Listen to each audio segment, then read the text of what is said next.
Headings. In your thesis chapter, you have to carefully think of the headings you give to your different chapters and to the headings you give to the different sections in your chapters also. اب اگر ہم heading کی بات کریں in terms of chapters کی، تو یہ ضروری نہیں ہے کہ آپ لٹریچر ریویو کی ہیڈنگ کو لٹریچر ریویو ہی کہیں. آپ اس کو کوئی اور نام بھی دے سکتے ہیں اور کولن میں لٹریچر ریویو لکھ سکتے ہیں، یا آپ اگر آپ کو سپروائزر آپ کی اس کی اجازت دے تو آپ جو ڈسکس کر رہے ہیں اس میں آپ اس کو سلائٹلی اس کا نام چینج کر سکتے ہیں. That really depends on from supervisor to supervisor and from university to university. لیکن جس طرح کا بھی آپ نام دیں، چیپٹرز کی نوعیت نہیں بدلے گی، چیپٹر کی نوعیت وہی ہے. تو essentially what is literature review is literature review, what is findings are findings. چاہے آپ کی اس کا کوئی بیسک ایک نام دینا چاہیں، that is different. Whenever you think of the heading terms کہ اس کا ہیڈنگ کیا دینی ہے، ود ان دا سیکشنز کی بات ہو یا چیپٹر ہیڈنگس کی بات ہو، please don't give headings which are ambiguous, جو کہ جس میں ایک مسٹری کا ایلیمنٹ شامل ہو، کیونکہ آپ کوئی ناول لکھنے نہیں جا رہے. آپ کی ہیڈنگ کا پرپز یہاں پہ ریڈر کو سرپرائز کرنا نہیں ہے. آپ کی ہیڈنگ کا پرپز اس وقت ریڈر کو ڈائریکٹلی انڈیکیٹ کرنا ہے کہ اس چیپٹر میں کیا چیز ہے یا اس سیکشن میں کیا چیز ہے.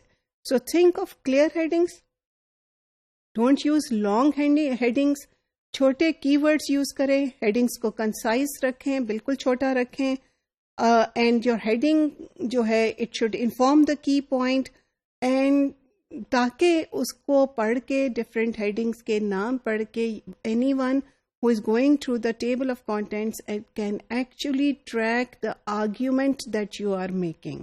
So headings have a very important point کہ جب آپ ہیڈنگس کو ساروں کو لے کے جاتے ہو اپنے لٹریچر جو آپ کا ٹیبل آف کانٹینٹس ہے اس کے اندر تقریباً وہ ایک تھیسس کی آؤٹ لائن بن جاتی ہے، ایک چیپٹر کی آؤٹ لائن بن جاتی ہے، اور صرف کی فائنڈنگس کو فلپ تھرو کرنے سے آپ کو پتہ چل جاتا ہے آپ کے ایگزامینر کو کہ آپ نے کس طریقے سے اپنی آرگیومنٹ کو آرگنائز کیا ہوا ہے. And that is very very important. When you are giving the headings within a chapter, please keep in mind Hare heading کا ایک جیسا لیول نہیں ہوتا. ہیڈنگس کے اندر سب سیکشنز ہوتے ہیں، سیکشن کے اندر سب سیکشنز ہوتے ہیں. اگر آپ ہیڈنگ کا لیول ایک رکھیں گے تو پڑھنے والے کو یہ پتہ نہیں چلے گا کہ جو آپ بات کہہ رہے ہیں وہ ایک پوائنٹ کے مختلف پارٹس ہیں یا وہ الگ الگ مختلف باتیں چل رہی ہیں.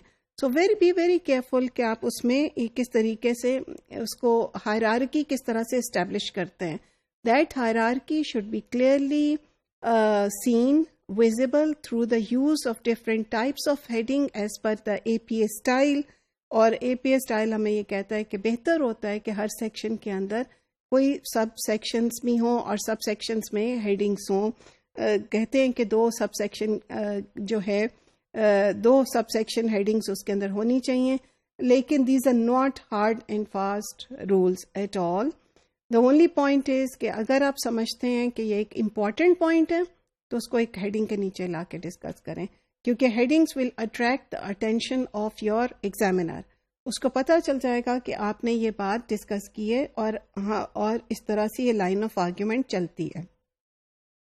When you are thinking of putting in levels of heading, you must consult your APA style, formatting arrangements کیا ہیں، ہیڈنگ کے different levels کیا ہیں. جو پہلی ہیڈنگ ہوتی ہے وہ سینٹرڈ ہوتی ہے، درمیان میں ہوتی ہے، بولڈ فیس ہوتی ہے، اس میں اپر کیس یوز ہوتا ہے اور باقی کے لیٹرز میں لوور کیس یوز ہوتا ہے. پھر اس کے بعد اگر آپ سیکنڈ ہیڈنگ کرتے ہیں تو وہ تھوڑی سی لیفٹ کی طرف سے فلش ہوتی ہے، وہ بھی بولڈ ہوتی ہے، اپر کیس بھی ہوتا ہے اس کے اندر، اور باقی کے ورڈز میں اس میں لوور کیس بھی ہیڈنگ ہوتی ہے. اگر آپ لیول 3 ہیڈنگ کرتے ہیں، یعنی اگر سیکنڈ کے اندر نمبر 3 ہیڈنگ آ رہی ہے، پھر اس میں تھوڑا سا چینج آ جاتا ہے، انڈینٹڈ ہو جاتی ہے، بولڈ فیس ہو جاتی ہے، اور وہ لوور کیس پیراگراف میں ہیڈنگ کے ساتھ چلتی ہے، اس کے بعد فل سٹاپ بھی آتا ہے. اسی طرح نمبر 4 ہے، نمبر 5 ہے. The whole point of saying is کہ what you do what font you use, whether you put your headings in bold or whether you put them in italics, آپ اس کو انڈرلائن کر رہے ہیں نہیں کر رہے، یہ سب کچھ آپ اپنے پاس سے نہیں کر سکتے.